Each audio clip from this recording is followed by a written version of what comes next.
तो friends, a very warm and a very lovely good morning to all of you. Friends, हम पढ़ रहे हैं basically summary lectures of engineering thermodynamics. और इससे पहले मैं आपको चार चैप्टर्स की मैं आपको समरी पढ़ा चुका हूँ। और ये पांचवें चैप्टर की समरी है जिसका नाम है first law applied to flow processes. मतलब मेरे को 2008 से मैंने मैकेनिकल इंजीनियर्स को पढ़ाना शुरू किया था। 2012 में मैंने अपना इंस्टीट्यूट ओपन किया था। और मैं आपको एक बात बताऊं, मतलब when it comes to thermodynamics मैंने देखा है कि जनरली बच्चों को इस पर्टिकुलर चैप्टर में थोड़ी दिक्कत महसूस होती है। ठीक है, मैं उन स्टूडेंट्स की बात बिल्कुल नहीं कर रहा जो हमसे पढ़ रहे हैं, उनकी बात नहीं कर रहा। मैं जनरल बाहर बात कर रहा हूँ कि जो स्टूडेंट्स मतलब खुद स्टडी कर रहे हैं उन्हें इस चैप्टर में थोड़ी प्रॉब्लम आती है। ठीक है, सो आई स्ट्रांगली इंसिस्ट कि when it comes to this chapter आप मेरे जो डिटेल लेक्चर्स हैं आप उन्हें देख लीजिए, वो आपको बहुत ज़्यादा हेल्प करेंगे। मतलब मेरी एंड्रॉयड ऐप पे आपको मिल जाएंगे, मेरी वेबसाइट पे आपको मिल जाएंगे। वो जो लेक्चर्स है वो आपको स्पेशली फॉर दिस चैप्टर बहुत ज़्यादा हेल्प करेंगे। पर अगर आपका कोई एग्ज़ाम है, वाइवा है, आपके पास टाइम कम है, पूरा इंजीनियरिंग थर्मोडायनेमिक्स का कोर्स अराउंड 40 आवर्स का है।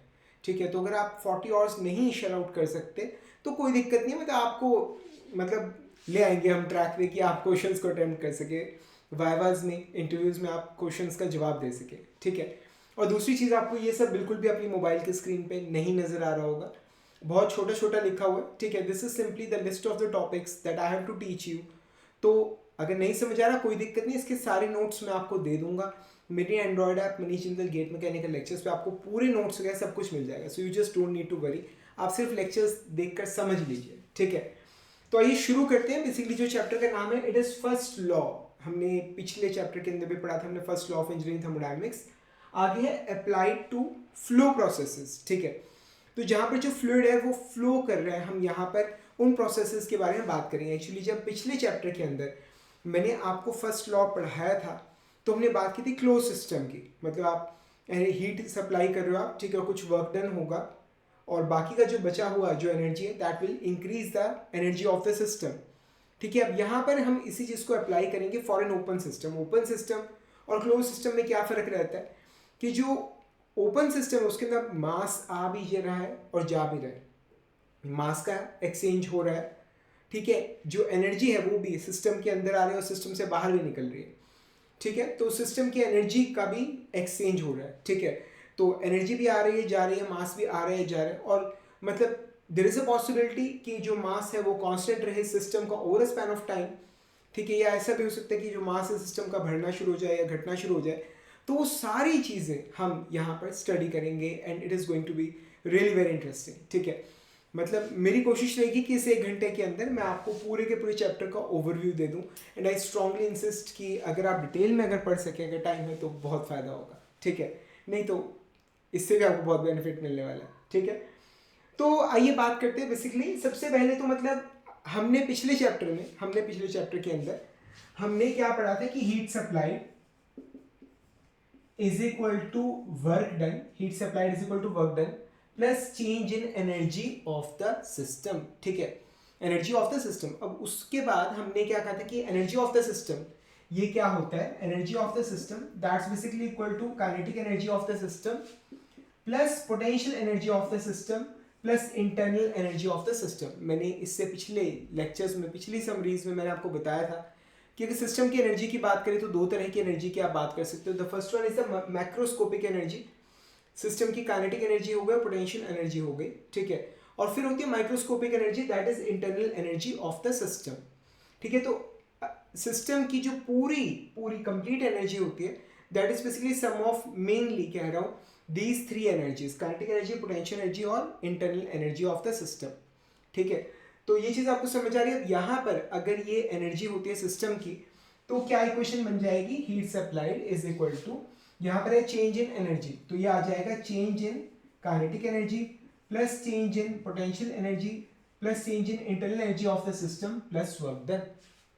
समझ आ रहा है? ठीक है, तो ये हमने पिछले चैप्टर के अंदर हमने ये पढ़ा था। ठीक है, बट द थिंग इज कि मतलब ये हमने पढ़ा था फॉर अ क्लोज सिस्टम। ठीक है, अभी क्लोज सिस्टम क्या होता है, सिस्टम बेसिकली क्या है, द क्वांटिटी ऑफ मैटर। ठीक है, जिसे आप स्टडी कर रहे हो।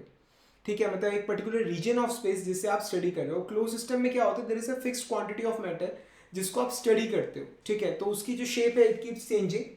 वो चेंज होती रहेगी। जैसे कि ये पिस्टन सिलेंडर अरेंजमेंट है, इसके अंदर कोई गैस है, आप उसे गर्म कर रहे हो, एक्सपैंड कर रही है या वो कॉन्ट्रैक्ट हो रही है, तो mass of gas it remains constant, but the thing is उसका शेप जो है वो चेंज होता रहेगा, ठीक है।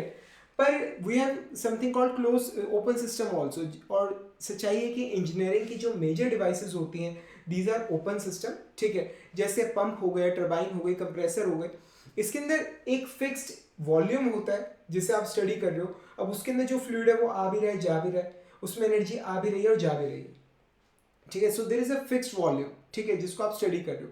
तो इंजीनियरिंग की मेजर डिवाइसेस जो है वो ओपन सिस्टम डिवाइसेस हैं, और उन मेजर डिवाइसेस को मतलब एनालाइज कैसे करना है, ठीक है, ये हम इस सिस्टम के अंदर मतलब इस चैप्टर के अंदर हम स्टडी करेंगे, ठीक है। ये चीज़ आपको समझ आ रही है। अब बेसिकली क्या चीज़ है कि there is something called control volume approach, ठीक है। अभी कंट्रोल वॉल्यूम अप्रोच क्या होता है बेसिकली, मतलब जिस भी चीज़ को, जैसे कोई भी कंप्रेसर है, टर्बाइन है, ठीक है, कोई पंप है, आप उसे स्टडी कर रहे हो, तो बेसिकली आप क्या, एक वॉल्यूम आप डिफाइन कर देते हो, एक वॉल्यूम आप डिफाइन कर देते हो, और आप उसके देखते हो कि इसके अंदर मास जा रहा है, इसमें से मास बाहर निकल रहा है, एनर्जी अंदर जा रही है, एनर्जी बाहर निकल रही है। So there is a fixed region, एक फिक्स्ड रीजन होता है स्पेस का जिसे आप स्टडी कर रहे हो, and that is what is known as control volume, ठीक है। और उसके बाहर का जो सरफेस है दैट्स कॉल्ड कंट्रोल सरफेस, ठीक है। तो जिस वॉल्यूम को आप स्टडी कर रहे हो, जिस रीजन ऑफ स्पेस को आप स्टडी कर रहे हो, दैट्स कॉल्ड कंट्रोल वॉल्यूम, और उसका बाहर का जो सरफेस है, ठीक है, that's what is known as close surface, ठीक है। अब यहाँ पर एक बड़ी इंपॉर्टेंट टर्म आती है, and the name of the term is steady flow process, ठीक है। यस, स्टडी फ्लो प्रोसेस, ठीक है। अब ये स्टडी फ्लो प्रोसेस, ये बेसिकली क्या होता है, स्टडी मतलब एक तरह से इसका वैसे लैंग्वेज में मतलब हो गया स्थिर, जो मतलब टाइम के साथ साथ चेंज ना हो, ठीक है। तो बेसिकली क्या चीज़, स्टडी फ्लो प्रोसेस वो प्रोसेस है जिसके अंदर कोई भी पैरामीटर जो है, कोई भी पैरामीटर, कोई भी प्रॉपर्टी किसी पर्टिकुलर पॉइंट पर टाइम के साथ साथ चेंज नहीं हो रही, ठीक है। अब ये जो स्टेटमेंट है ना, ये अपने आप में काफ़ी मतलब इंटरेस्टिंग है, ठीक है। तो बेसिकली सपोज कीजिए वी हैव अ टर्बाइन, ठीक है। अब यहाँ पर अंदर फ्लूइड आ रहा है इसके, एंड से it is a temperature of, मतलब वैसे ही रैंडमली कह रहा हूँ, 600 डिग्री सेल्सियस सपोज कीजिए, ठीक है। इसकी कुछ वेलोसिटी है, इसकी कुछ एंथैल्पी है, यहाँ से सपोज कीजिए निकल रहा है एट, सपोज कीजिए कि 300 डिग्री सेल्सियस, सपोज कीजिए रैंडमली कुछ भी वैल्यूज कोट कर रहा हूँ, कुछ वेलोसिटी होगी, उसकी कुछ एंथैल्पी वगैरह होगी, ठीक है। तो द थिंग इज कि over a span of time, time के साथ साथ ये जो वैल्यूज है दे डोंट चेंज, वो चेंज नहीं हो रही, ठीक है। अब यहाँ पर अगर फ्लूइड का जो टेम्परेचर है वो 600 है तो वो वही रहता है, यहाँ पर अगर 300 है तो वो वही रहेगा, it doesn't change with time, time के साथ साथ चीज़ें चेंज नहीं हो रही हैं, and this is what is known as steady state. अब यहाँ पर गौर करने वाली बात है कि चीज़ें कोऑर्डिनेट्स के साथ यानी कि जगह के साथ चेंज हो सकती है, मतलब यहाँ पर 600 है, यहाँ पर 300 है, बीच में कहीं 500 है, 400 है, ये वैल्यूज जो हैं they are changing with location, coordinates के साथ अलग अलग पॉइंट्स पे अलग अलग वैल्यूज आपको मिल सकती है, बट द थिंग इज कि टाइम के साथ साथ चीज़ें चेंज नहीं हो रही है, ठीक है। इस बात का आपको ध्यान रखना, that is what is known as steady state, ठीक है। एक्चुअली ऐसी चीज़ों को एनालाइज करना काफ़ी ईजी रहता है, ठीक है। मतलब यहाँ पर ये चीज़ गौर करने वाला है। मज़े की बात ये कि इसके अंदर जो क्वांटिटी ऑफ मैटर है, क्वांटिटी ऑफ मैटर जो है वो in the system that also remains constant with time, ठीक है। जो सिस्टम के अंदर जो एनर्जी का कंटेंट है वो भी कांस्टेंट रहेगा टाइम के साथ साथ, सिस्टम के अंदर जो मैटर का कंटेंट है, मास है, वो भी कांस्टेंट रहेगा टाइम के साथ साथ, ठीक है। सो व्हाट हैपेंस इज, अब इससे क्या होगा, ठीक है, कि ये तभी संभव है जब जितना मास अंदर आ रहा है उतना ही बाहर निकल रहा है, जितनी एनर्जी अंदर आ रही है उतनी ही बाहर निकल रही है, ठीक है। ध्यान से दोबारा रिपीट कर रहा हूँ, चीज़ें स्टडी किसी ओपन सिस्टम में तभी हो सकती है जब जितना मास अंदर आ रहा है उतना ही बाहर निकल रहा है, उसी रेट पे बाहर निकल रहा है, जिस रेट पे एनर्जी अंदर आ रही है उसी रेट पे वो बाहर निकल रहा है। सपोज कीजिए अगर एनर्जी का आने का जो रेट है अंदर वो ज़्यादा है और निकलने का बाहर कम है, ठीक है, तो क्या होगा, अंदर एनर्जी एक्यूमुलेट होनी शुरू हो जाएगी। या अगर मास आ ज़्यादा रहा है और निकल कम रहा है, ठीक है, तो अंदर मास एक्यूमुलेट होना शुरू हो जाएगा, ठीक है। तो पर हम क्या कह रहे हैं कि चीज़ें जो है वो टाइम के साथ साथ चेंज नहीं हो रही, ठीक है। सो दैट सिंपली मीन्स कि जो आ रहा है, जिस रेट पे आ रहा है उसी रेट पर जो मास है, जो एनर्जी वो निकल रही है, ठीक है। तो चीज़ें तभी स्टडी हो सकती हैं जब आने का रेट और जाने का रेट बराबर हो, ठीक है, नहीं तो सिस्टम में एक्यूमुलेशन होना शुरू हो जाएगा या सिस्टम खाली होना शुरू हो जाएगा। ये चीज़ आपको समझ आ रही है यहाँ तक, ठीक है। तो अभी मैंने आपको मास बैलेंस और एनर्जी बैलेंस के बारे में बताया, ठीक है। तो आइए एक बार वैसे थोड़ा सा इसको इक्वेशन वाइज हम देख लेते हैं। तो सपोज कीजिए मतलब दिस इज अ सिस्टम, ये एक सिस्टम है, ठीक है। यहाँ पर ये अंदर आ रहा है, यहाँ पर मास, ठीक है, और यहाँ से मास जो है वो बाहर निकल रहा है, ठीक है। तो अब आपकी जो पीके नाग जी की जो बुक है उसके अंदर उन्होंने W से रिप्रेजेंट किया है मास फ्लो रेट, W से, ठीक है। सो W, तो W सपोज कीजिए 1 is the entrance and 2 is the exit, दो एग्जिट है, ठीक है। तो W1 is equal to W2, ठीक है। जिस रेट पर मास अंदर आ रहा है उसी रेट पर मास बाहर निकल रहा है, ठीक है। So that's the condition for steady state, ठीक है। तो rate of mass flow at the inlet is equal to rate of mass flow at the exit. ये चीज यहां तक आपको क्लियर हो गई, ठीक है। अब उसके बाद क्या आ गया, rho A1 V1 is equal to rho two A2 V2। ये तो मतलब हमने मास फ्लो रेट जिस रेट पे अंदर आ रहा है उसी रेट पे वो बाहर निकल रहा है, ठीक है। तो यहां पर क्या है, रो क्या है, this is the density of fluid at the inlet, cross section area is area of pipe जिससे फ्लूइड अंदर आ रहा है, and V is the velocity at the inlet, ठीक है, velocity of fluid at the inlet. ध्यान रखिएगा ये कैपिटल वी है, ठीक है, ये कैपिटल वी है, दिस इज वेलोसिटी। कभी कभार हम बीच में स्मॉल वी भी यूज करने वाले हैं, ठीक है, दैट स्पेसिफिक वॉल्यूम, थोड़ा सा ध्यान रखिएगा। ऐसे ही रो टू A2 V2, ये आगे डेंसिटी, ये आगे क्रॉस सेक्शन एरिया, और ये आगे वेलोसिटी ऑफ द फ्लूइड, ठीक है। तो cross section area into velocity of fluid, ठीक है, ये क्या आएगा, ये आएगा हमारा volume flow rate multiplied by density, ये क्या आएगा हमारा मास फ्लो रेट, ठीक है। या हो सकता है डेंसिटी क्या होता है 1 डिवाइड बाय स्पेसिफिक वॉल्यूम, तो आप इसे ऐसे लिख सकते हैं A1 V1 divided by small v, जो मैंने अभी बोला 1 is equal to A2 V2 divided by small v2, ये चीज। So this is our continuity question. Fluids में मैंने आपको पढ़ाया है, ठीक है, नहीं तो आगे पढ़ाऊंगा, ठीक है। तो ये क्या है, कॉन्टिन्यूटी क्वेश्चन, मतलब जितना जिस रेट पे मास अंदर आ रहा है उसी रेट पे मास बाहर निकल रहा है, ठीक है। Same we can also write down for the energy, energy के लिए भी हम लिख सकते हैं सेम यही चीज, ठीक है, एनर्जी बैलेंस के लिए। अब जब आप एनर्जी की बात करते हो तो अंदर जैसे हीट एनर्जी जा रही है या बाहर निकल रही है, तो एनर्जी का जो ट्रांसफर है, जो एक्सचेंज, आपको पता है दो तरीके से होता है। The first one is heat, the second one is work. तो हीट बेसिकली क्या है, that's the flow of energy because of temperature difference. उसके अलावा जितना भी एनर्जी का ट्रांसफर होता है दैट्स वर्क, ठीक है। तो जो हीट का जो फ्लो हो रहा है, ठीक है, दैट्स डिनोटेड बाय क्यू, उसे हम प्रॉब्लम्स में क्यू से डिनोट कर रहे हैं, ठीक है। अब जब वर्क की बात होती है तो वर्क दो तरह का देखने को मिलता है, एक होता है एक्सटर्नल वर्क, एक होता है फ्लो वर्क, ये इंपॉर्टेंट है। एक्सटर्नल वर्क क्या है कि सिस्टम में से कोई शाफ्ट बाहर निकल रही है, ठीक है, शाफ्ट किसी सिस्टम से बाहर निकल रही है, शाफ्ट घूम रही है, ठीक है।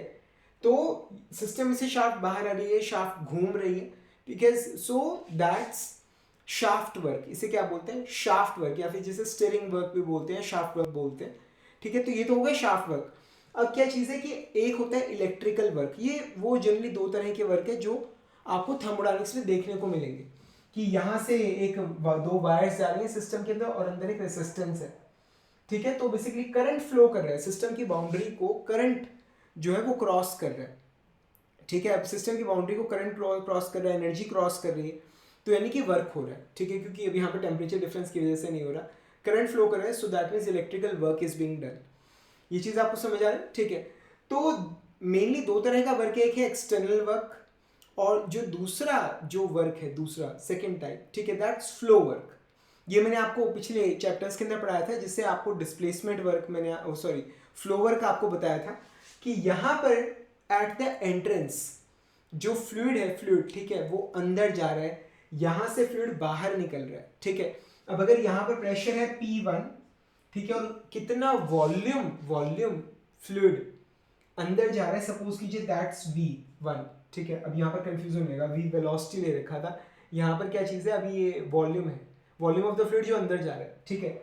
So this is the work done, ठीक है। P ये क्या है हमारा, दैट्स फ्लो वर्क। बेसिकली क्या चीज़ है कि फ्लूइड को सिस्टम के अंदर भेजने का जो वर्क है दैट्स कॉल्ड फ्लो वर्क। वो क्या है, यहाँ पर प्रेशर की value, absolute pressure multiplied by जितना वॉल्यूम अंदर जा रहा है, ठीक है। So you can also right it like कि P1 इंटू स्मॉल v1, ठीक है, स्मॉल v है specific volume, multiplied by mass जो सिस्टम के अंदर जा रहा है, ठीक है।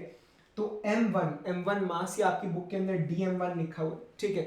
तो dm1 is the small quantity of mass जो सिस्टम के अंदर जा रहा है, ठीक है।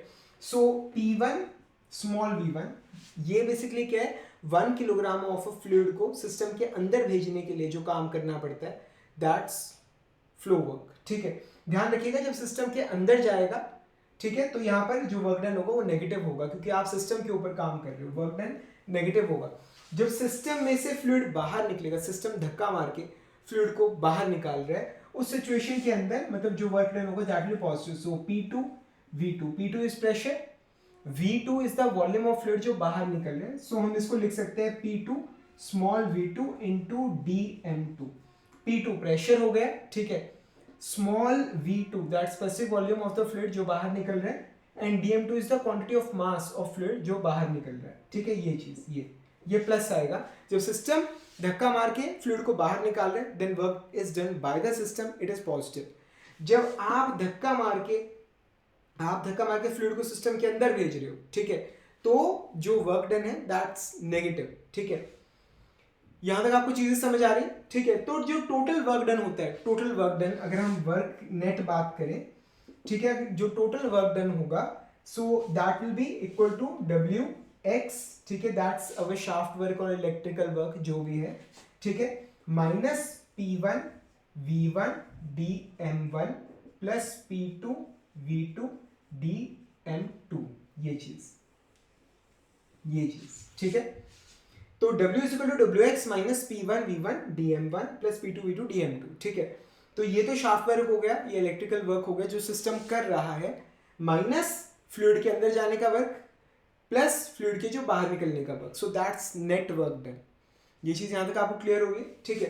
तो आइए अगर हम इसे अप्लाई करें, मतलब अब क्या चीज है, हमें यहाँ पर एनर्जी का बैलेंस करना है।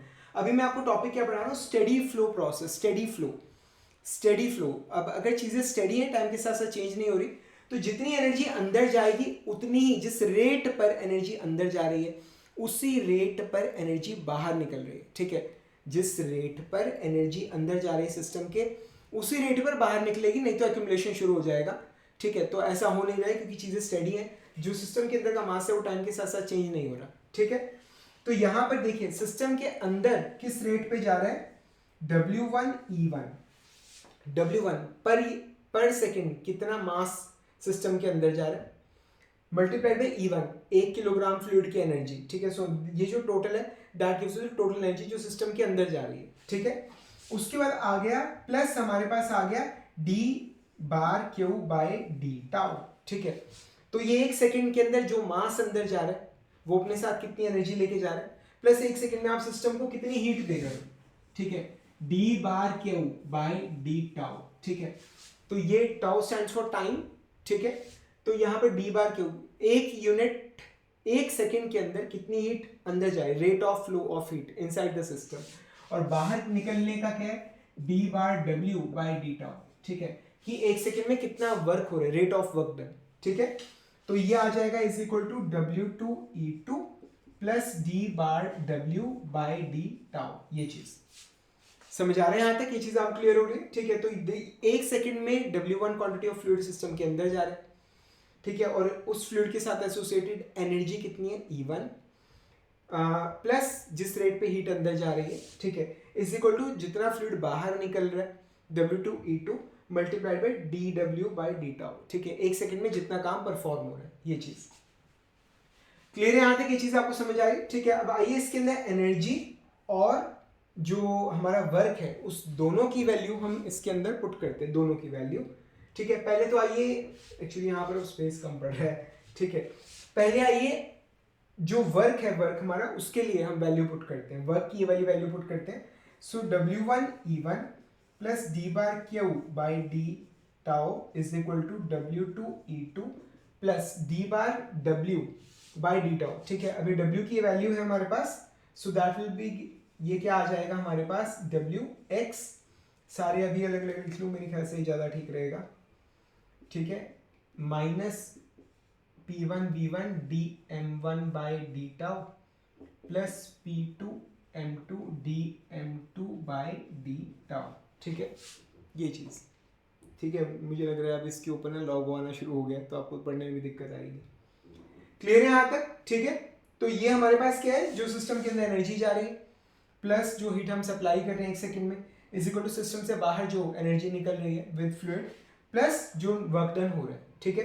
अब यहाँ पर गौर करने वाली बात है कि dm1/d, ठीक है। मैं इसको यहीं पर चेंज करके लिख देता हूँ w1, rate of flow of fluid at the inlet, ये आ जाएगा w1।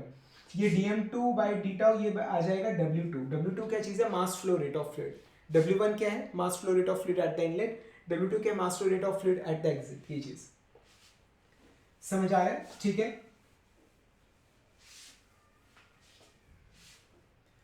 क्लियर हो रहा है यहां तक, ठीक है। ओके, तो एक काम करते हैं हम, ये W1 वाली जो टर्म्स हैं, ये W1 वाली टर्म है, इसको इधर ले आते हैं हम।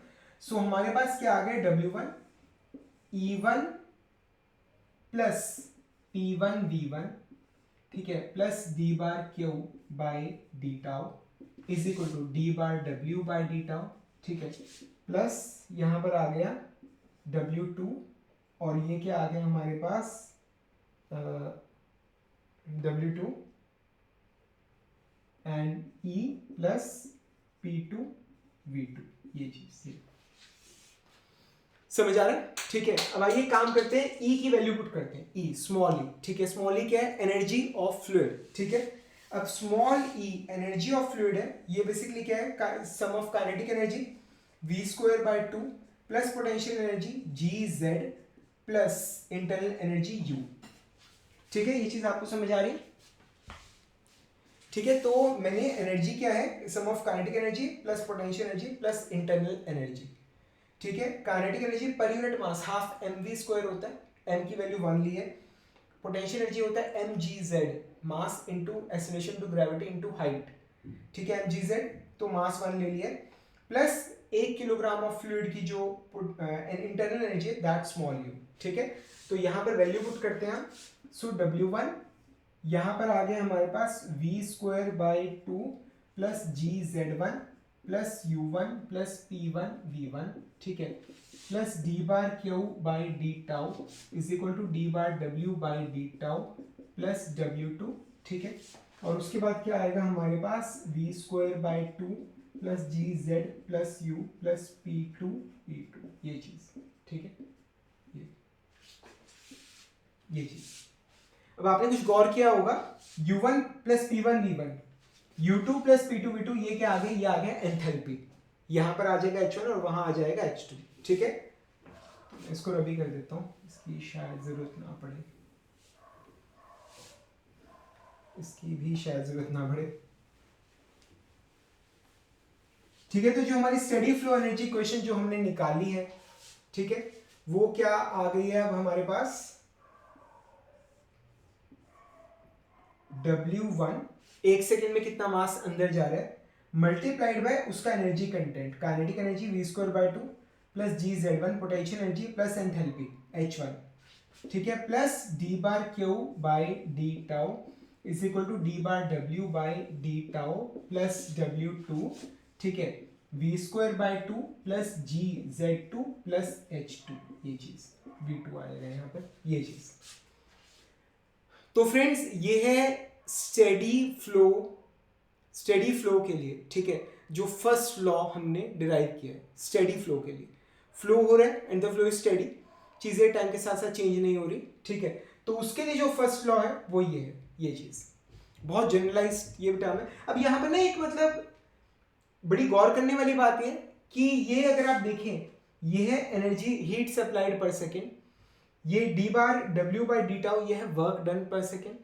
ये जो पूरी टर्म है ये है फ्लूइड के साथ साथ कितनी एनर्जी अंदर जा रही है पर सेकेंड, और ये फ्लूइड निकल रहा है सिस्टम से, तो उसके साथ साथ कितनी एनर्जी बाहर निकल रही है पर सेकेंड। ये चीज आपको समझ आ रही है, ठीक है। दिस इज मतलब ये जो पूरी क्वेश्चन है जो आपने फर्स्ट लॉ लिखा है ओपन सिस्टम के लिए, इसके अंदर जो एनर्जी है वो है पर यूनिट पर सेकेंड, मतलब पूरे का पूरा जो अगर आप हर टर्म की अगर आप यूनिट्स देखें तो आएंगी जूल पर सेकेंड, ठीक है। ये चीज यहां तक क्लियर हो रही है यहां तक, ठीक है। अगर आप चाहें, कई सिस्टम ऐसे होते हैं जिसमें सिर्फ एक ही फ्लूइड एक ही जगह से अंदर निकल रहा है, और एक ही जगह से बाहर निकल रहा है, ठीक है, एक ही जगह से अंदर जा रहा है, एक ही साइड से बाहर निकल रहा है, तो ऐसे केस में क्योंकि सिर्फ एक ही इनलेट है और एक ही एग्जिट है, तो ऑब्वियस है कि जिस रेट पे मास अंदर आ रहा है इस एंट्रेंस से, उसी रेट पे मास बाहर एग्जिट कर रहे हैं इस एग्जिट पे, ठीक है। तो दोनों का जो फ्लो रेट होगा वो बराबर होगा, ठीक है। तो यहाँ पर क्या होगा इस सिचुएशन के अंदर, W1 ये बराबर हो जाएगा W2 के, ठीक है, and that will B dm/d tau, ठीक है, dm/d टाउ, ठीक है। ये m क्या है, मास आ गया, तो dm/d टाउ ये आ गया मास फ्लो रेट पर सेकेंड, ठीक है। तो W1 W2 ये बराबर हो जाएगा, ठीक है। तो आइए ये पूरी इक्वेशन जो है, ये W1 और W2 बराबर है ना, इस पूरी इक्वेशन को W से डिवाइड कर देते हैं, ठीक है। So what we will getting, हमें क्या मिलेगा, हमें मिलेगा H1 plus V1 square by 2 plus GZ1 plus, अब यहां पर क्या होगा, d bar Q by D tau है, ठीक है। अब इसे मल्टीप्लाई करेंगे dm/d टाउ से, तो डी टाउ से डी टाउ कट जाएगा और मेरे पास क्या बचेगा, dq/dm। ये क्या है, heat supplied per kilogram of fluid, heat supplied per kilogram of fluid, ठीक है, d bar Q by dm, ठीक है। तो मैं इसको डायरेक्टली लिख लेता हूं, क्या लिख रहा हूं मैं, d bar Q by dm, ये आ गया heat supplied per kilogram of fluid, ठीक है। तो ये होगा बराबर किसके, अब ये वाली टर्म में लिख लेता हूं, H2 plus V2 square by 2 plus GZ2 plus d bar W by dm, ये चीज, ये, ठीक है। तो ये क्या आएगा, this is work done per kilogram of fluid, ठीक है। तो ये जो पूरी की पूरी जो इक्वेशन है, दिस इज फॉर एनर्जी पर किलोग्राम ऑफ फ्लूइड, ठीक है। तो मतलब यहां पर क्या आएगा, heat supplied joule per kilogram में, एंथैल्पी आएगी जूल पर किलोग्राम में, specific enthalpy kinetic energy joule per kilogram में, तो हर टर्म की जो यूनिट्स हैं they will be in joule per kilogram. ये चीज आपको समझ आ रही है यहां तक, ठीक है। तो ये जो आपने ऊपर ये वाली जो इक्वेशन देखी है, ये वाली, इसे इस्तेमाल करना तब बेनिफिशियल रहता है जब मल्टीपल फ्लोज हो रहे हैं, मल्टीपल एग्जिट हो रहे हैं एनर्जी के, फ्लूइड के, तो उस सिचुएशन के अंदर मतलब ये वाली इक्वेशन मतलब एनर्जी बैलेंस पर सेकंड करना ज़्यादा प्रेफरेंशियल रहता है, ज़्यादा बेनिफिशियल रहता है। यहाँ पर अगर आप देखिए इस इक्वेशन के अंदर, तो जो एनर्जी फ्लो पर किलोग्राम ऑफ फ्लूइड है, ठीक है, वो ज़्यादा बेनिफिशियल रहता है, ठीक है। अगर एक ही इनलेट है और एक ही एग्जिट है तो चीज़ें बहुत आसान हो जाती है। ऐसा करता हूँ मैं, दोनों इक्वेशंस जो है मैं ऊपर लिख लेता हूँ यहाँ पे, ठीक है, क्योंकि पूरा का पूरा जो चैप्टर है वो इन्हीं दोनों इक्वेशंस पे बेस्ड है, पूरा चैप्टर। ये दोनों इक्वेशंस जो है वो आपको बहुत ज्यादा हेल्प करेंगे, ठीक है। पहले हम लिख लेते हैं पर सेकंड के हिसाब से, W1 V1 square by 2 plus GZ1 plus H1, ठीक है, plus d bar Q by D tau is equal to d bar W by D tau plus W2, ठीक है, ये आ गया हमारे पास V2 square by 2 plus GZ2 plus H2, ये चीज, ठीक है। अब ये आपके कैमरे की स्क्रीन से बाहर निकल गया, ठीक है, देखो चल जाएगा काम मेरे ख्याल से, ठीक है, मेरे ख्याल से चल जाएगा, छेड़ेंगे नहीं रिकॉर्डिंग के वक्त, ठीक है। तो ये हमारा ये है जूल पर सेकेंड, सारी जो यूनिट्स है they are in joule per second, ठीक है। या फिर अगर पर किलोग्राम के हिसाब से अगर आपको करना है, फिर आप क्या इस्तेमाल करोगे, H1 plus V1 square by 2 plus GZ1 plus D bar Q by DM is equal to D bar W by D tau DM, sorry, ठीक है, plus V2 square by 2 plus GZ2 plus H2, ये चीज, ठीक है। ये पूरी equation जो है, ये पूरी इक्वेशन यहाँ प्लस आएगा, ये पूरी इक्वेशन हमने बना दी है जूल पर किलोग्राम में, ठीक है। समझ आ रहे हैं यहां तक आपको, ठीक है। फर्स्ट लॉ हमने निकाला ओपन सिस्टम के लिए, क्लियर है यहां तक, ठीक है। अब अगर आप चाहें, मतलब यहां पर अगर आप चाहें तो इसको मतलब पूरी इक्वेशन को आप इस फॉर्म में भी लिख सकते हैं, मैं एक और फॉर्म यहां पर लिख देता हूं, ठीक है। जैसे ये d bar Q bye m है, मैं या तो इसको रब कर लेता हूं यहां पर,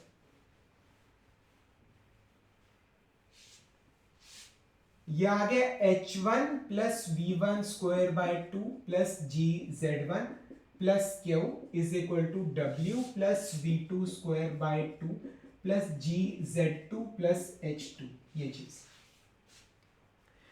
समझ आ रहे हैं यहां तक? ठीक है, तो ये मतलब यहां पर अब ये d bar Q bye dm था, इसको मैंने क्यू लिख दिया। ठीक है, ये क्यू यहां पर क्या चीज है? Heat supplied per kilogram of fluid. W क्या चीज है? Work done per kilogram of fluid, ये मैं आपको बता रहा हूं। ठीक है, क्यू क्या है? Heat supplied per kilogram of fluid. W क्या है? Work done per kilogram of fluid. तो एक काम करते हैं, W को इस तरफ ले आते हैं और ये सारी टर्म्स दूसरी तरफ ले जाते हैं, तो हमारे पास क्या मिलेगा?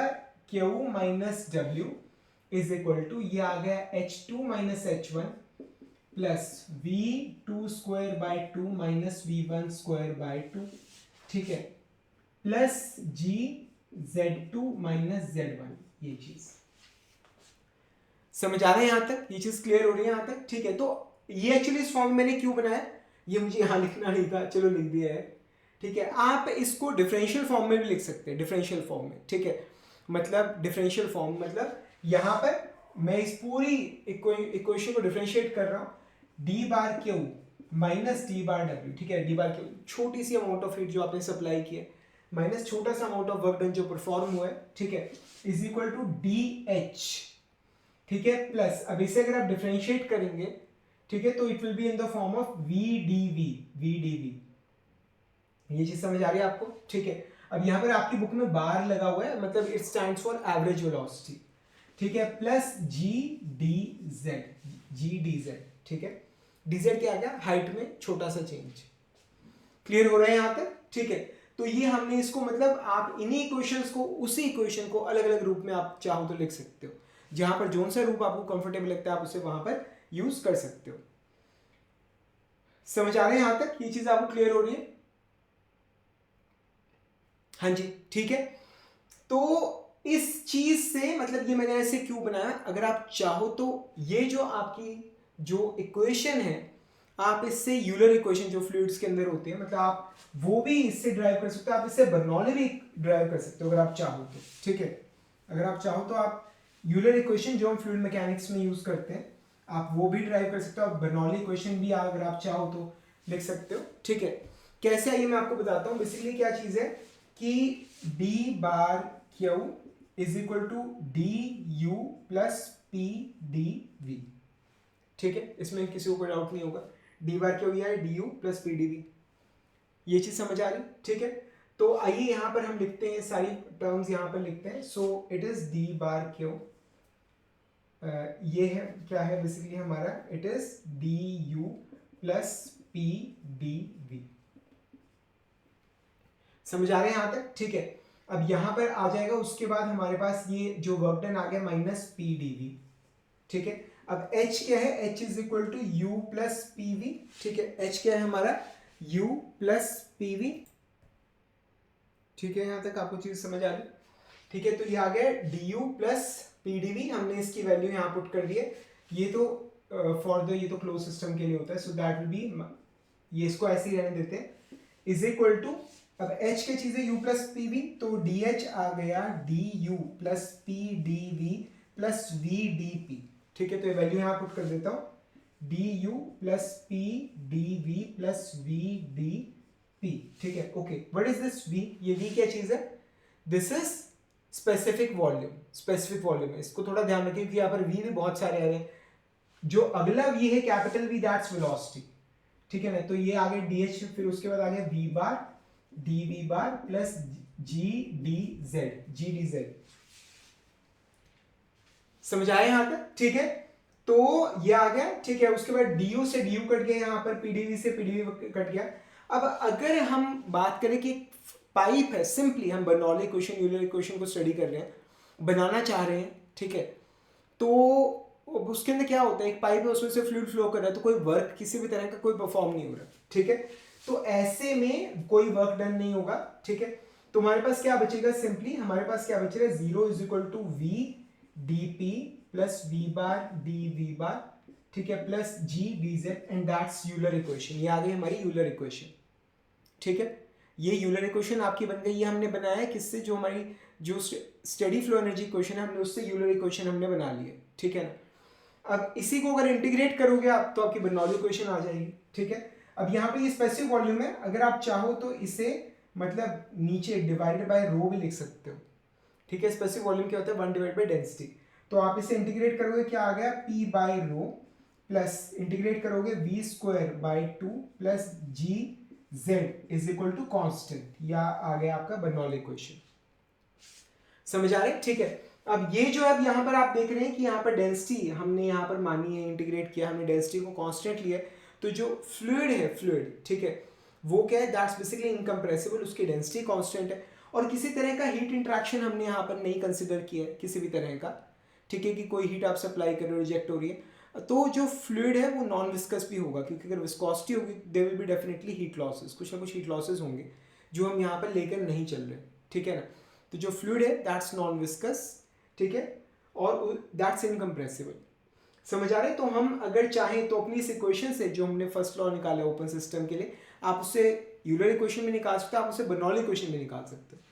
ये चीज़ आपको यहाँ तक समझ आ रही, ठीक है। तो आइए अब बेसिकली क्या चीज़ है, जब आप नाग जी की किताब पढ़ेंगे, ठीक है, इंजीनियरिंग थर्मोडायनेमिक्स, उन्होंने उसके अंदर स्पेशली एक बात बोली है कि आप इन इक्वेशंस की मदद से आप इंजीनियरिंग के बहुत सारे प्रॉब्लम्स को सॉल्व कर सकते हो, जैसे नोजल की, डिफ्यूजर की, टर्बाइन की, कंप्रेसर की, ठीक है, हीट एक्सचेंजर्स की, आप बहुत सारे प्रॉब्लम्स को सॉल्व कर सकते हो। उन्होंने स्पेशली बात बोली है कि always what you have to do is, आपको पूरी इक्वेशन पहले लिखनी है, ठीक है, आप पूरी जो जनरल इक्वेशन आप उसे लिखिए, आप उसके बाद उस सिचुएशन को कंपेयर कीजिए, जोन सी चीज़ आपकी नेग्लिजिबल हो फिर आप उसे नेग्लेक्ट कर दीजिए, ठीक है।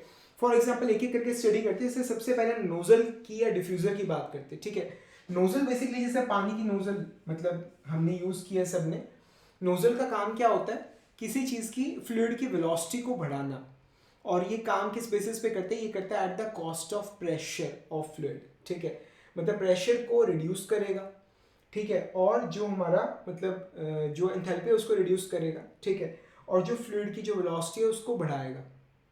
समझ आ रहा है, ठीक है। तो नोजल का एनालिसिस बेसिकली क्या है, और डिफ्यूजर में उल्टा होता है।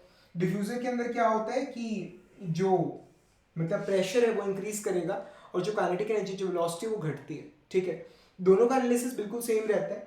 जनरल इक्वेशन हमारी क्या है, h1 plus v1 square by 2 plus gz1 plus Q, Q क्या है, heat supplied per kilogram of fluid, is equal to W है work done per kilogram of fluid, plus v2 square by 2 plus gz2 plus h2। ये चीज 1 आपका entrance हो गया, 2 आपका exit हो गया, ठीक है।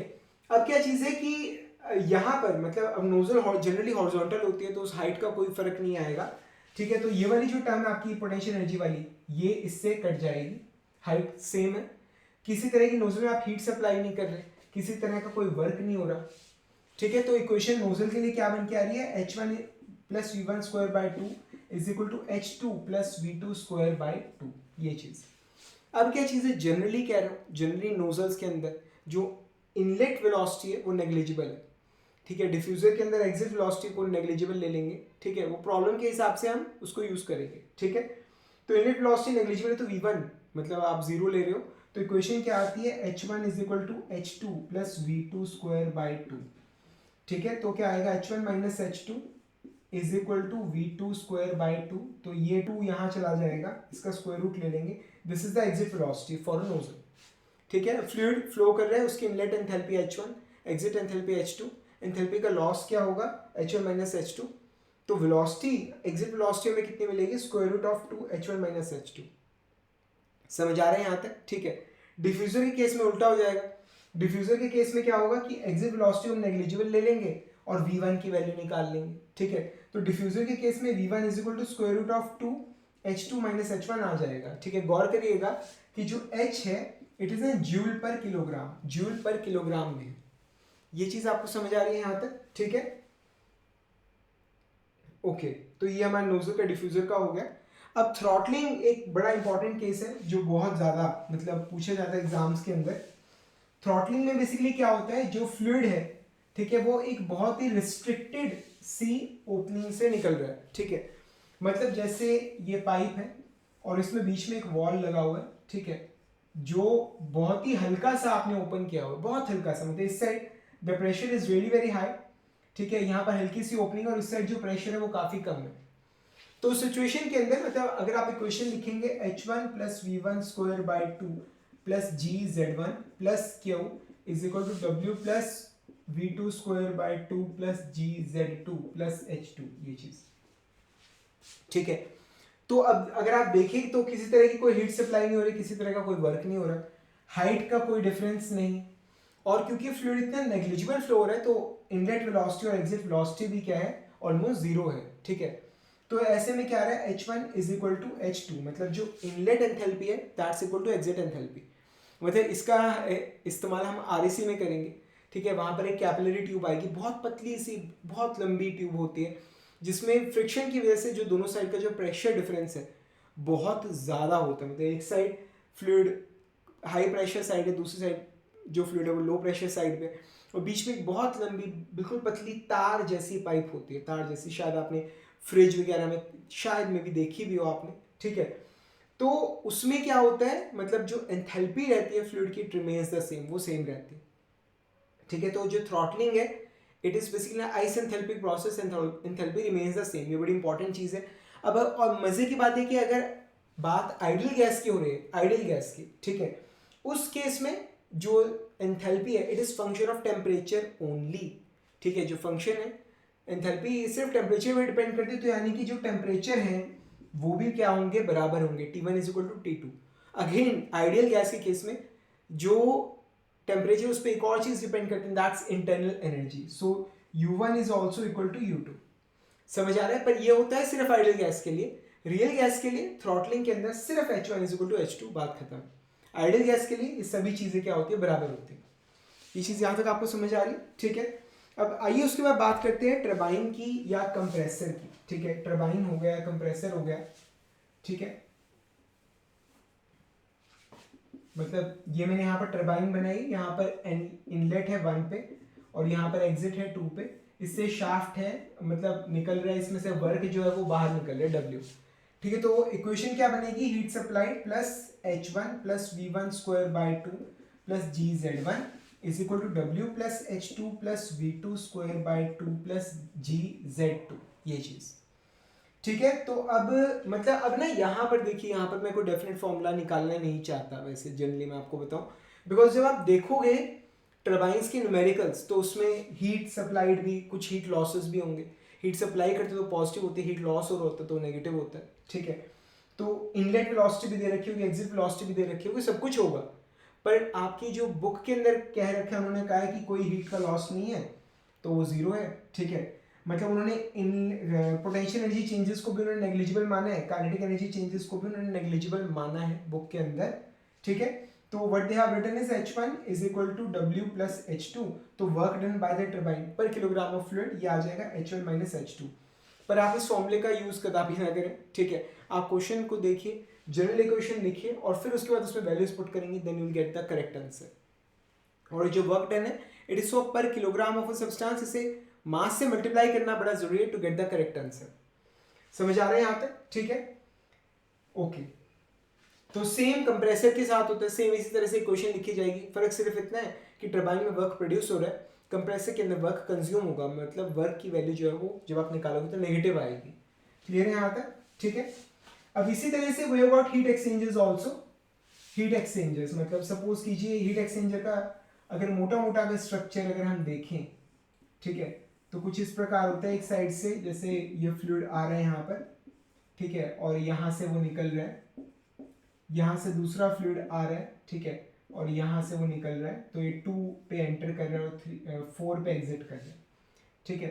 अब यहाँ पर आप सपोज कीजिए कि ये दीज आर ट्यूब्स, ठीक है, ये चीज सपोज कीजिए ये हमारा कूलिंग फ्लूइड है, ठीक है, और ये हमारी स्टीम आ गई, सपोज कीजिए से इट इज स्टीम, ठीक है। तो जो एनर्जी अंदर जा रही है इज इक्वल टू एनर्जी जो बाहर निकल रही है, ठीक है। अब एनर्जी अंदर कितनी जा रही है, 1 और 2 से अंदर जा रहा है, 3 और 4 से बाहर निकल रहा है, ठीक है। So W S into mass flow rate अंदर जाने का स्टीम का इंटू उसकी एंथैल्पी प्लस जो कोल्ड वाटर है उसके अंदर जाने का मास फ्लो रेट मल्टीप्लाइड उसकी enthalpy is equal to W steam के बाहर निकलने का इंटू उसकी enthalpy H4 plus cold fluid के बाहर निकलने का इंटू उसकी एंथैल्पी H3, ये चीज, ठीक है।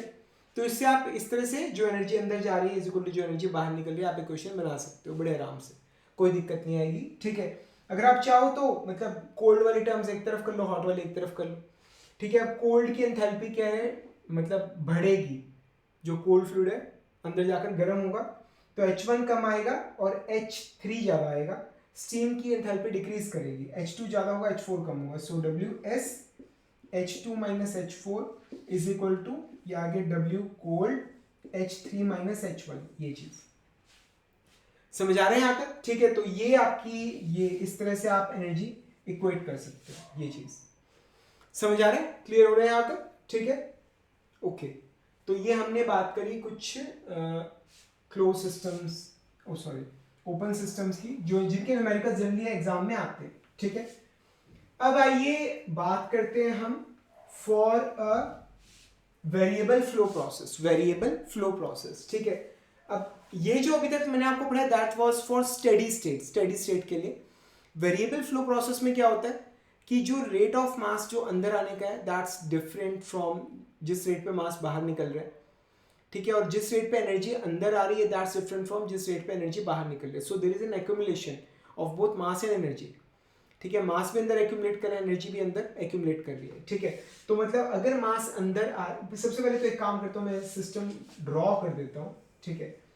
ये सपोज कीजिए we have an open system जिसके अंदर ये अंदर मास जा रहा है और यहाँ से मास बाहर निकल रहा है, this is my entrance, this is my exit, ठीक है। और इसके अंदर एनर्जी एक्यूमुलेट हो रही है, एनर्जी, अब एनर्जी आप जानते हो it is sum of internal energy plus kinetic energy plus potential energy, ये चीज आपको समझ आ रही, ठीक है, ओके। ये आ रहा है, अब उसके बाद ये हमारा एंट्रेंस आ गया, हमारा एग्जिट आ गया, ठीक है। अब यहां से अब कितनी एनर्जी अंदर जाएगी, if W1 is the rate of flow, मतलब ऑफ मास जो अंदर जा रहा है, ठीक है, मल्टीप्लाइड बाय स्पेसिफिक एनर्जी क्या आ जाएगा, H1 plus V1 square by 2 plus GZ1, ठीक है। ये हमारे इस रेट पे एनर्जी अंदर जा रही है, ठीक है। ये आ जाएगा W2 into H2 plus V2 square by 2 plus GZ2, इस रेट पे एनर्जी बाहर निकल रही है, ठीक है। तो इन दोनों का जो डिफरेंस होगा, ठीक है, that will be our change in energy of the system. तो एक इक्वेशन तो हमारी ये बन जाएगी, ठीक है। प्लस आप इसके लिए हीट सप्लाई कर रहे हो d bar Q by D tau, ठीक है, और बाहर निकल रही है d bar W by D tau, ठीक है, बाहर एनर्जी निकल रही है, ठीक है। ये सारा सिस्टम आ गया, ठीक है। तो यहाँ पर अब अगर आप चाहो तो इसकी कंजर्वेशन के लिए आप इक्वेशन बना सकते हो, W1 H1 plus V1 square by 2 plus GZ1, ठीक है। आप बस मुझे ये बता दो कि क्या लिखा हुआ है। एंट्रेंस पे जो फ्लूइड अंदर जा रहा है उसका एनर्जी कंटेंट क्या होगा, H1 specific enthalpy plus V1 square by 2 specific kinetic energy, GZ1 specific potential energy, मतलब energy of 1 kilogram of a substance. अब W1 क्या है, कितना किलोग्राम एक सेकंड में अंदर जा रहा है, so this is the energy जो फ्लूइड के साथ साथ अंदर जा रही है, plus d bar Q by D tau, ठीक है।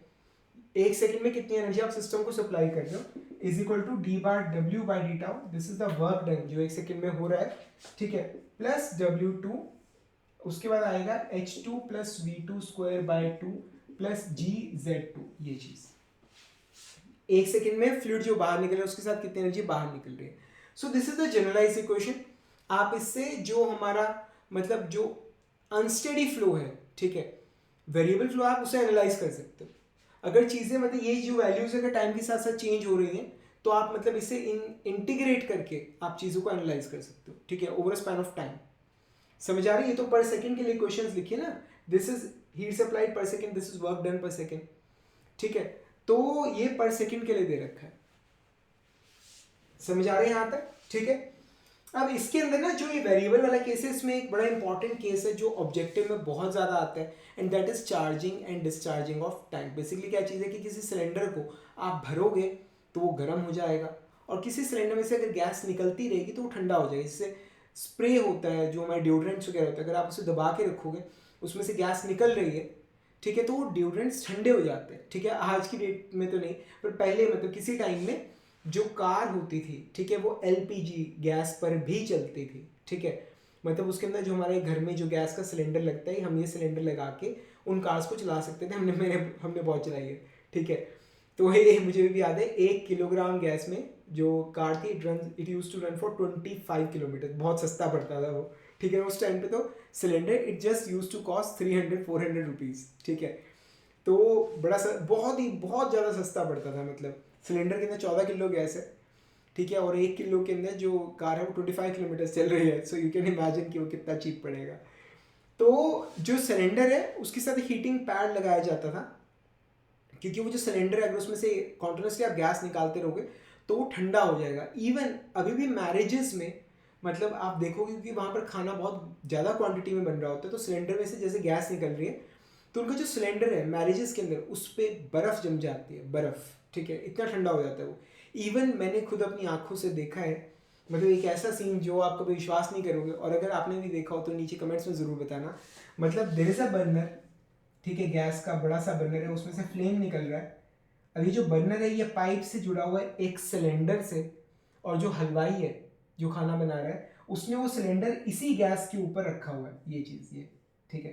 तो इस तरह का कुछ डायग्राम है।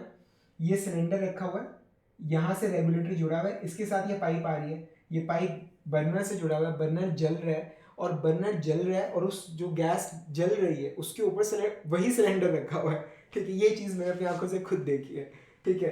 तो सिलेंडर बहुत ठंडा हो जाता है जब उसमें से गैस निकलती है, और सिलेंडर गर्म हो जाता है जब आप उसके अंदर गैस भरते हो। ये चीज़ आपको समझ आ रही है, ठीक है। तो इसका एनालिसिस जो है वो काफ़ी इंपॉर्टेंट है, ठीक है।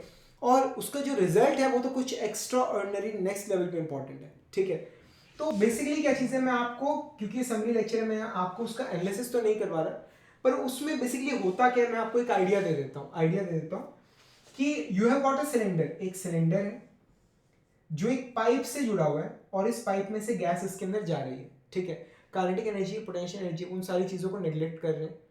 द ओनली थिंग इज कि ये एक पाइप है जिसमें जो गैस है, gas it is at state से पी, पी से डिनोट कर रहे हैं, और सिलेंडर के अंदर जो स्टेट है वो है, सपोज कीजिए स्टेट 2, फाइनल, हम उसे 2 से डिनोट कर रहे हैं, ठीक है, फाइनल स्टेट दैट 2। अब सिलेंडर के अंदर सिर्फ गैस जा रही है पर यहां से बाहर नहीं निकल रही, ठीक है। तो अगर आप ये जो जनरल वाली क्वेश्चन अगर आप देखें, तो सिलेंडर को भरने में किसी तरह का कोई वर्क परफॉर्म नहीं हो रहा। ध्यान रखिएगा, ये जो डी बार डब्ल्यू है, ये डब्ल्यू एक्स लिखा हुआ है आपकी बुक के अंदर। डब्ल्यू एक्स क्या चीज़ है, दिस इज इलेक्ट्रिकल वर्क या फिर शाफ्ट वर्क, इलेक्ट्रिकल वर्क या फिर शाफ्ट वर्क। तो ना तो सिलेंडर को भरने में कोई बिजली पैदा हो रही है, अंदर निकल रही है, बाहर जा रही है, और ना ही किसी तरह की कोई शाफ्ट घूम रही है। तो ये वर्क वाला फंडा तो खत्म हो गया, ठीक है। अब सिलेंडर, इसके अंदर हीट लॉस जो है उसे हम नेग्लेक्ट करके चल रहे कि किसी तरह का कोई भी हीट लॉस नहीं हो रहा, तो ये हीट लॉस वाली टर्म भी खत्म हो गई, ठीक है। उसके बाद हमारे पास क्या आ गया, अरे हमने क्या लिखा, ये तो मैंने आपको जनरल वाली क्वेश्चन बताई थी ना। ये वो एनर्जी थी जो अंदर जा रही थी, ये वो एनर्जी थी जो बाहर निकल रही थी। इनका जो डिफरेंस था, माइनस करके इनका जो डिफरेंस था, that was D E by D tau, ठीक है। ये तो मैंने स्टडी के लिए लिख दिया, वेरिएबल के लिए नहीं है। ये वो एनर्जी थी जो अंदर जा रही है, ये वो एनर्जी थी जो बाहर निकल रही है। इन दोनों का जो डिफरेंस है, ठीक है, that's D E by D tau, जिस रेट पे सिस्टम की एनर्जी बढ़ रही है, ठीक है। और D E by D tau, ठीक है, स्क्रीन पे आ रहा है ना, आ जाएगा, that will be equal to d by D tau. ये क्या आ जाएगा, u plus V square by 2 plus G Z, ठीक है, M G Z, M mass भी तो है। ये चीज समझ आ रहे हैं यहाँ तक, ठीक है। तो अब सिस्टम में से कोई ना तो हीट निकल रही है, सप्लाई कर रहे हो आप सिस्टम को, ना सिस्टम कोई वर्क कर रहा है, तो हीट वाली और वर्क वाली टर्म्स खत्म हो गई। सिस्टम में से कोई गैस बाहर नहीं निकल रही, सिर्फ अंदर जा रही है, तो ये एग्जिट वाली टर्म ये भी खत्म हो गई, ठीक है। जो गैस हम इसमें सप्लाई कर रहे हैं, जो गैस सिस्टम के अंदर जा रही है, उसकी काइनेटिक एनर्जी और पोटेंशियल एनर्जी दोनों टर्म्स भी खत्म हो गई, ठीक है।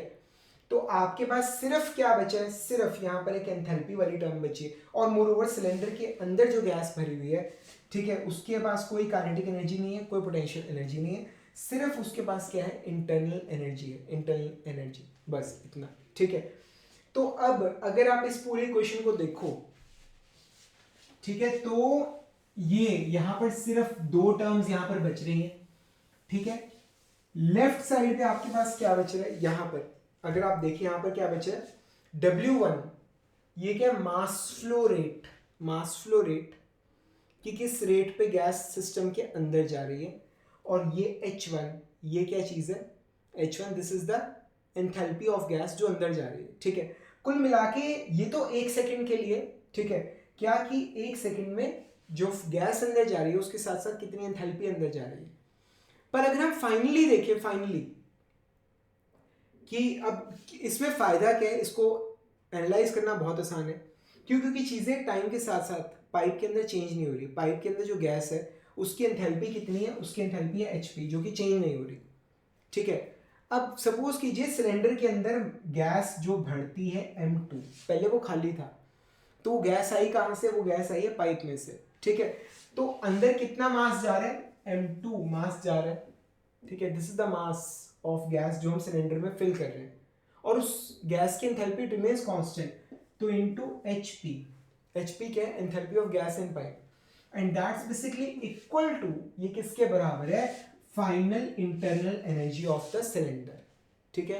सिलेंडर के अंदर जो गैस है, ना पोटेंशियल एनर्जी है उसके पास, ना काइनेटिक एनर्जी है, ठीक है। उसके पास सिर्फ जो गैस है उसके पास सिर्फ इंटरनल एनर्जी है, बस। समझ आ रहे हैं यहाँ तक। और क्योंकि सिलेंडर से ना तो कोई वर्क निकल रहा है, ना उसमें आप कोई हीट दे रहे हो, ना उसमें से कोई गैस निकल रही है, तो ये सारी टर्म्स जो है खाली हो गई। जो गैस आप सप्लाई कर रहे हो उसके पास कोई काइनेटिक एनर्जी नहीं है, कोई पोटेंशियल एनर्जी, तो ये दोनों टर्म्स भी खत्म हो गई, सिर्फ एक एंथैल्पी वाली टर्म बची है। तो कितनी गैस पाइप से अंदर जाएगी, M, ठीक है। और उस गैस की एंथैल्पी क्या होगी, HP, H stands for enthalpy, P stands for pipe. तो टोटल कितनी एंथैल्पी अंदर जाएगी, M2 into HP, and that will be equal to किसके बराबर होगा, internal energy of the system, ठीक है। और ये फर्दर अगेन क्या होगा, M2 इंटू ये आ जाएगा इंटरनल एनर्जी U2, 2 मतलब फाइनल, यहाँ पर 2 एग्जिट नहीं है, फाइनल है, ठीक है। तो अब यहाँ पर M2 बराबर है, जितना मास पाइप से अंदर जा रहा है उतना ही मास हमारे सिलेंडर के अंदर है। तो क्या आ गया, enthalpy of gas in the pipe is equal to internal energy of gas in the cylinder. ये इक्वेशन आ जाएगी, दिस इज द, और आप इमेजिन नहीं कर सकते मैंने कितना छोटा और कितना आसान करके आपको बताया ये, ठीक है। ये आ गया, ठीक है। तो ये आपने रिजल्ट निकाले फॉर एन आइडियल गैस, किसी आइडियल गैस के लिए, ठीक है, जो हमारे पास U2 is equal to HP है, ठीक है।